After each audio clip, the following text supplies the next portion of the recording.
Let me ask you a question. Who likes Lego? Yeah, I'm pretty sure all of you raised your hand. Even I did. Now let me ask you another question. Who likes buying Lego? Yeah, none of you. Yeah, Lego may be objectively one of the best toy lines ever. It's basically up there with SpongeBob as childhood media that nobody ever grows out of. But unlike SpongeBob, if you're gonna be a Lego collector, you're also gonna be broke. So usually I don't go for Lego unless it's like very rare occasions or it's mostly if it's affordable. And instead, I decide to go for two alternatives. Mini-mates for the minifigures, and for the sets, Mega Construx. And for both, my favorite franchises that they make is Ghostbusters for Mini-mates and Pokemon for Mega Construx, which is kind of weird because I haven't really talked about Mega Construx on this channel lately, despite how much of a collector I am of the line. You know, ignoring this hype video. Like most people, I used to collect Mega Construx, or I guess back during the day when I got them, Mega Blocks. When they did the blind bags of like Halo or Marvel, believe it or not, I actually almost got all of Series 1 and 2, not Series 3. I never saw that as a 12-year-old. I always liked the minifigures because they didn't really have the same charm as Lego or Mini-Mates, now that I think about it, but hey, they were at least tiny little well-made action figures, so that was kind of cool. So when I heard that Mega Bloks was doing Pokemon, I was very excited.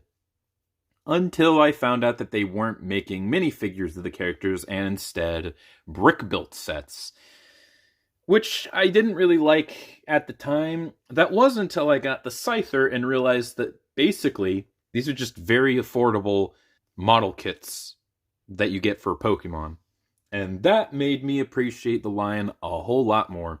A shame I missed a couple of the early figures like Venusaur and honestly, I think the only other one I missed was this 2-pack, which, like, I don't know if that was intentional, but if it was, you are an absolute genius.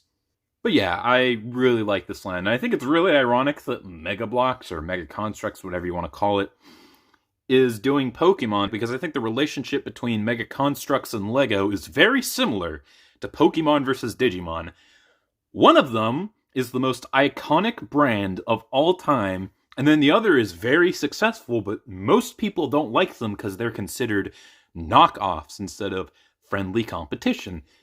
Which is funny because while they do have their low points with a lot of Digimon games just not being good, and also Mega Bloks or Mega Construx bricks, while being nice, are not nearly as good as its competition. And they also, funnily enough, are both known for being aimed at adult collectors, with Mega Construx having a Black series where they tackle adult themes, which, yes, I am not fucking joking, that is a real thing, and Digimon being aimed at degenerates. And also, the more popular one definitely has its issues that, while most people will look past, it is a widespread problem that is kind of killing the company. Not really, but you know what I mean. With Lego having the problem of cost, and Pokemon having the problem of cost cutting. So yeah, I just think it's kind of funny that Mega Construx is doing Pokemon. Anyways, it's been a while since they've done a set that I really wanted. Like, yeah, they did make some of my favorite Pokemon, like Gengar, Electabuzz, Scyther, and again, Venusaur, which I never got. But after they did Tyranitar, which was back in 2020, they really stopped. Like, the only big sets that I can remember them doing was a new Charizard, which isn't even that good, and Corviknight, which is cool. I like this figure. I definitely think it's one of the best they've ever made, but none of my super all-time favorites. Then I found out that they were making a Machamp, and this was kind of just shadow dropped and released in a couple of months, like one top, now that I think about it, after announcement. And I think I might actually be the first person to review this, which is kind of cool. We're going to be taking a look at Mega Construx Machamp. Actually, now that I think about it, it's pretty funny that this is the first figure since Tyranitar that I really liked. Or at least really liked the Pokemon higher than like an A or an S tier if you watched my ranking. Which is really funny because the other thing I was excited for during that dark time was the death battle between Machamp and Goro, which is still like my favorite death battle episode, but this season's been putting out some pretty good competition. But with all that insane man ramblings out of the way, what do I think about this figure? Well, I made the hype video for it, and if I recall, my thoughts overall was that it does look a little bit awkward, but I'm sure it will pose very well. Which is funny, because the opposite is true. When I look at this figure, it is a very accurate representation of Machamp. They got the proportions down pretty well, and I usually think it's interesting to... Okay, first off, this guy's back looks kind of like a mess. But I usually like how Machamp's back looks. I don't know what it is. I'm just kind of a weirdo, but I think it looks cool. And they captured that very well. And again, like I already pointed out in my previous video, this dude has so many round edges, it's actually kind of funny. I guess I should also talk about the build. The build itself was actually pretty fun. I enjoyed it. Whenever I build Mega Construx figures, or at least bigger ones, I don't know why, but it is inseparable from the Great Debate videos on PT, which is funny because I got these guys on Halloween, so I built those while listening to this video. I didn't really like building these guys because the builds were very repetitive, obviously. But as far as this guy goes, he was very fun. And the nice thing about building this guy was his hands. They had these tiny little pieces that you have to attach. And usually, Mega Construx figures have a lot of tiny parts that are very annoying. Some examples being Mewtwo's hand. These little nubs are very annoying to put on. And I think they also have the same problem with Greninja, as well as probably my least favorite one that I've ever built, this guy, because not only does he have little nubs, but he's got so many tiny spikes. So in terms of the build, it's actually fairly good. I was going to actually do a live stream of me building this guy and these sets, but I can imagine that that wouldn't have been nearly entertaining enough. Nobody really cares. I would have just been listening to videos in silence, and also, I just didn't feel like it, so... Also, I was going through a major depressive episode, so I don't think anyone really wants to see that embarrassing moment of meltdown there, so I thought it'd just be better if I just suffered in silence like I always do. In terms of the build, this thing is actually fairly successful. And, once again, the overall look is fairly nice. Now, this isn't the first Machamp figure that I own that is highly articulated, though unfortunately I do not own the best one, which was the Shoto figure, which is the tiniest but also the most articulated. However, I do have a very special one. This is a figure I got, I don't even know how long ago. This is the Gachatomi one, back when they made articulated Pokemon figures. And I'm just now realizing that this guy actually looks better than this one, because this guy has some seriously soft sculpting. And for some reason, I don't know why, I have all of my plushes except for my Machamp one. It doesn't look really that good anyways. So instead, I also will show off something that I also showed off in like a video or two ago. Here's my pipe cleaner version of him. It's probably the least good looking, but hey, you know what? It's a homemade figure, so yeah, that's alright. So, in terms of comparison, this is actually a fairly nice looking one. He's, I'd say, the best color of all the Machamp, though I will say, while I do prefer the blue Machamp, I know a lot of people prefer the gray one. I don't know why, but people do. So it'd be cool if they could re-release this as a gray figure. I probably won't get it because I like him blue. He just kind of looks more like King Dedede. But yeah, I think that's just kind of interesting. Though, there is a major flaw with this release, and that is the articulation. Let's just go over that. So, funnily enough, the joint that I was worried about the most before release was the head. Also, he does have the head gap, but it doesn't really bother me too much. Anyways, I thought this would barely move at all, but actually it's fairly decent. It's got a left and right, an up and down, and also some pretty good side to side. So it's a ball joint. You can get it to some pretty good poses. But unfortunately, this also swivels a little bit, and it can be kind of annoying, but I mean, just make sure it's lined up properly. It doesn't look so bad. Unfortunately, the rest of the articulation is terrible. most of which being the shoulders. This is all one piece, and it moves on the gimmick, which I removed the rod specifically for this. Well, actually, not specifically for this review, but I do have it. You plug it in, and it's not the easiest to get, but he does this McDonald's tier action. Actually, it kind of reminds me of those old Bionicle figures, both the Toa Mata and the Metru. Now, I do kind of like it because when not in action, he just looks like an action figure with this stupid button on the back. You know what I'm talking about? Those old Toy Biz, like Spider-Man Classics figure. I think I had the Ultimate Lizard, but I kind of just remove it. And also, it's like really cheap because that just comes off really easily. But the major issue is when it's not in place, it still moves back and forth, and it's really annoying. If you want both arms to face forward, move one forward, untab the other, and there you go. I really don't like this, and I complained in my Toa Metru that shoulder articulation is the most important articulation. If you can't have that, it's going to be a very annoying issue. But the big problem is, while the Toa Metru did have terrible shoulder articulation, everything else, especially for the time, was phenomenal. That's not the case with this guy, because let's go over each arm. There's like a very limited ball joint, an elbow bend that is like not even less than 90, less than 45 degrees. Like, come on, man. It's actually better to move backwards than it does forward. How did you mess it up that bad? Come on. Now, I'll give them credit. The ball joint in the wrist, fantastic. It moves up and down, actually has some side-to-side action. I don't know if that's useful, but of course it does about as well as you'd want. The fingers are also pretty good. They move individually. The thumb's a little weird.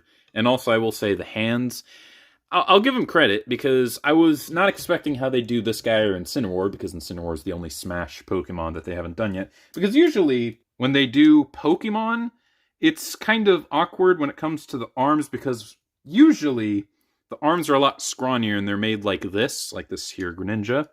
Or you have something that's a little bit bigger, like Electabuzz, and then he's just got these really awkward arms. So I'll give him this. It's ambitious how they made these hands. They got the thumb that's curved in. They tried to make the fingers kind of like, dip downwards. This finger should be a little shorter, but like that's fine. That's fine. I think the pinky is a little low, but that's fine. It's creative. I'll give them that. The palm looks a little weird, but it's okay. So yeah, I'll give them that. The hands are a little weird, but for how ambitious they are, I'll let it slide. He does have a really good waist. It goes back and forth, a bit of an ab crunch and some side to side because it's on a ball joint, though it is a little bit loose. That's kind of annoying. The hips have really good range when it comes to forward and back. They feel fantastic, although they don't really go forward as much as you want, but it's like by a hair. Unfortunately, they have they can't go out. So yeah, that's kind of a problem. He has some of the worst knees I've ever seen ever. That's that degree. That's it. That's it. It's not even that he has more articulation going this way, though that's debatable. It's that he has more articulation going out like this. Like, look how much range that has. Look how much range this has. Why? Like, what? I mean, okay, if you want him to okay. All right, you got me. That is a pretty good pose. But when it comes to knee bends, which I feel like is more important for Machamp, the articulation is so minimal. He does have some pretty good ankles. They go up and down, they swivel, and they have a pretty good pivot. And without any weird knees, this is the best stance he has with both feet flat on the floor. Oh, that sucks. Now, if you do modify the knees, which are very loose as well, you can get that. What kind of pose is that? So, yeah, overall, he does have some good joints. His head is decent, his waist is good, his wrists and his ankles are great, but that's about it. Every single other joint sucks. I mean, it's not that he doesn't have the points of articulation, except for maybe the shoulders. It's just that those joints are just not good. And the thing is, yes, he does have some good points of articulation, but the most important joints, I'd say, are the head, the shoulders, the hips, the knees, and the elbows. And he does not have any of that. And to showcase how bad the articulation is, let's get him into some of the poses that he did in the games.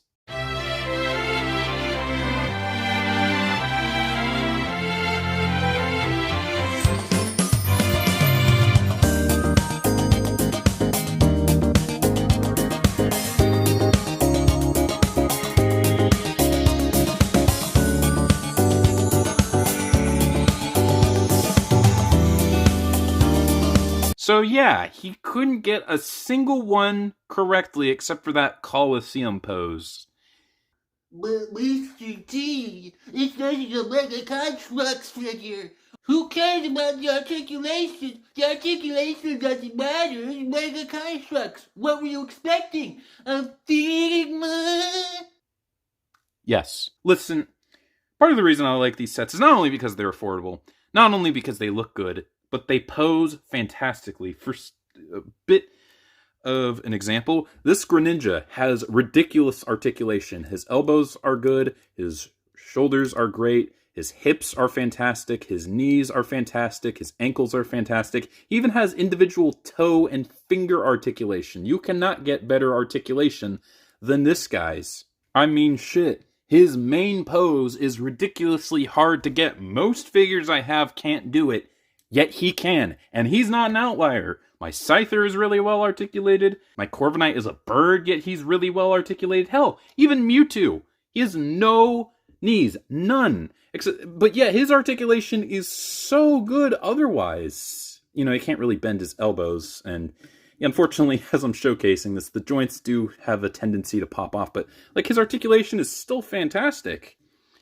So, and listen, I understand, this guy is really slim, so it's a lot easier, especially with the way they get their joints. It's a lot easier to get more articulation out of this guy than something like him, but like, I'd still say the gap in how bulky he is from him to him is smaller than something like him to Tyranitar. And I'd even argue Tyranitar has better articulation. Hell, this old Machamp figure that I have, I always found that his articulation was kind of disappointing because he had not so great elbows and not so great knees. In fact, his knees were terrible. But, like, at least he can do this.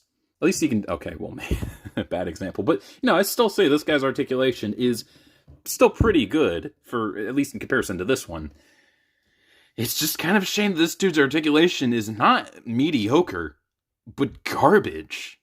Okay, let's dial back the criticism a little bit. Let's compare him to Gengar. Now, I say both of these guys are some of my favorite Pokemon from Generation 1, and they appear in a lot of stuff, like Pokken Tournament and Pokemon Unite. And it'd be really nice to get one more figure to complete this trilogy. The real question, which one are they going to do next? Gardevoir or Alakazam? Well, I do like Gardevoir, and Gardevoir does appear alongside these two more often.